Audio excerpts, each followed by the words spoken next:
नमस्कार. आपल्या स्वयंपाकघरात रोज वापरल्या जाणाऱ्या एखाद्या सामान्य मसाल्यात काहीतरी अविश्वसनीय रहस्य दडलेली असू शकतील, असा विचार कधी डोकावलाय मनात? चला तर मग आज बोलूया काळ्या मिरीबद्दल आणि तिच्यातल्या ह्याच छुपे जगाबद्दल. खरंच विचार करण्यासारखा प्रश्न आहे, नाही का? आपण रोजच्या जेवणात इतक्या सहजपणे काळी मिरी वापरतो, पण या इवल्याशा दाण्यांमध्ये केवढी मोठी ताकद लपलेली आहे, याचा आज आपण शोध घेणार आहोत. तर मग चला, सगळ्यात आधी काळ्या मिरीची खरी ओळख करून घेऊया. म्हणजे एवढा साधा दिसणारा हा मसाला, पण त्याला इतका मोठा मान का दिला जातो? पाहूया. हो, हे खरंय. मसाल्यांच्या दुनियेत काळी मिरी राजा म्हणून ओळखली जाते आणि हा किताब तिला उगाच नाही मिळालेला. तर तिच्या त्या खास तीव्र चवीमुळे आणि तिच्या अष्टपैलू गुणधर्मांमुळे ती खरंच बाकीच्या मसाल्यांपेक्षा खूप वेगळी आहे. अच्छा, मग ही काळी मिरी म्हणजे नेमकं काय असतं? एकदम सोप्या भाषेत सांगायचं तर ही पायपर नायग्रम नावाच्या एका वेलीची वाळवलेली फळं आहेत. म्हणजे सुरुवातीला ती हिरवीगार असतात आणि वाळली की मग काळी आणि अशी सुरकुतलेली होतात. आणि सगळ्यात भारी गोष्ट म्हणजे याचं मूळ आपल्याच भारतातलं आहे. बरं, आज काळी मिरी काय आहे हे तर आपण पाहिलं. पण आता थोडं इतिहासात डोकावूया आणि बघूया की पूर्वी ती काय होती. तिचा जो प्रवास आहे ना, तो एखाद्या मौल्यवान खजिन्याच्या गोष्टीसारखा आहे. प्राचीन काळात काळी मिरी इतकी इतकी मौल्यवान होती की तिला चक्क काळं सोनं असं म्हटलं जायचं.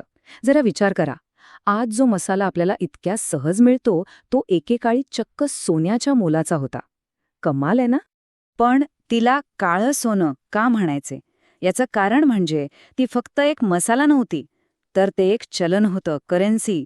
भारत आणि युरोपमधल्या व्यापाराचा तर ती एक मुख्य आधारस्तंभ होती. तिची ती अनोखी चव आणि हो, पदार्थ जास्त काळ टिकवून ठेवण्याची तिची क्षमता, यामुळे तर जगभरातून तिला प्रचंड मागणी होती. चला, आता इतिहासातून थेट विज्ञानाकडे वळूया. काळ्या मिरीला जो एक विशिष्ट तिखटपणा असतो ना, तो नेमका कुठून येतो? काय आहे या मागचं रहस्य? चला, तेच उलगडूया. या तिखटपणामागचं जे गुपित आहे त्याचं नाव आहे पायपरीन. हो, हा एक केमिकल कंपाऊंड आहे जो काळ्या मिरीमध्ये सापडतो. आणि गंमत म्हणजे जसं इतिहासात काळ्या मिरीला काळं सोनं म्हणायचं ना, तसंच सायन्सच्या भाषेत हे पायपरीन म्हणजे मिरीमधलं खरं सोनं आहे असं म्हणायला हरकत नाही. आणि हे पायपरीन फक्त तिखट चव देण्यापुरतं मर्यादित नाहीये, याचं काम खूप मोठं आहे. ते आपल्या पचनसंस्थेला मदत करतं, आपण जे खातो त्यातून पोषक तत्व शोषून घ्यायला मदत करतं आणि काळ्या मिरीचे जे बहुतेक आरोग्यदायी फायदे आहेत ना, त्याचं मूळ कारण हे पायपरीनच आहे. चला, आता काळ्या मिरीची दुहेरी भूमिका पाहूया.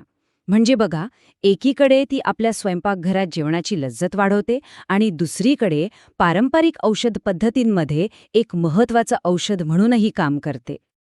आता स्वयंपाकघरातला वापर तर आपल्या सगळ्यांनाच माहीत आहे.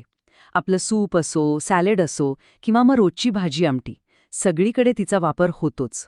आणि एक गोष्ट तर नक्कीच, ताजी कुटलेल्या मिरीची जी चव आणि सुगंध असतो ना, त्याची सर कशालाच नाही. पण थांबा, काळ्या मिरीची गोष्ट फक्त चवीपुरती मर्यादित नाहीये. तिची खरी शक्ती तर याच्या खूप खूप पुढे आहे. पाहूया कशी ते. आयुर्वेदात तर काळ्या मिरीला प्रचंड महत्त्व दिलं गेलंय. शरीरातले कफ आणि वातदोष संतुलित करण्यासाठी तिचा वापर होतो. सुंठ आणि पिंपळीसोबत जेव्हा ती मिसळली जाते तेव्हा तयार होतं त्रिकटू चूर्ण, जे पचनासाठी खूप प्रसिद्ध आहे. एवढंच नाही तर सर्दी, खोकला यांसारख्या सामान्य आजारांवरही ती खूप गुणकारी मानली जाते. खोकल्यासाठी तर एक अगदी सोपा आणि सरळ घरगुती उपाय आहे.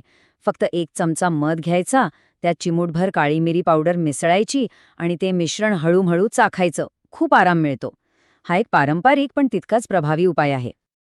तर आता बघूया काळ्या मिरीचे आरोग्यासाठी असणारे इतर फायदे, जे तिला खरं तर एक हेल्थ पॉवरहाऊस बनवतात. आधुनिक विज्ञानाने सुद्धा काळ्या मिरीच्या अनेक फायद्यांवर शिक्कामोर्तब केलंय. ती आपली चयापचय क्रिया म्हणजे मेटाबॉलिझम वाढवते, ज्यामुळे वजन नियंत्रणात ठेवायला मदत होते.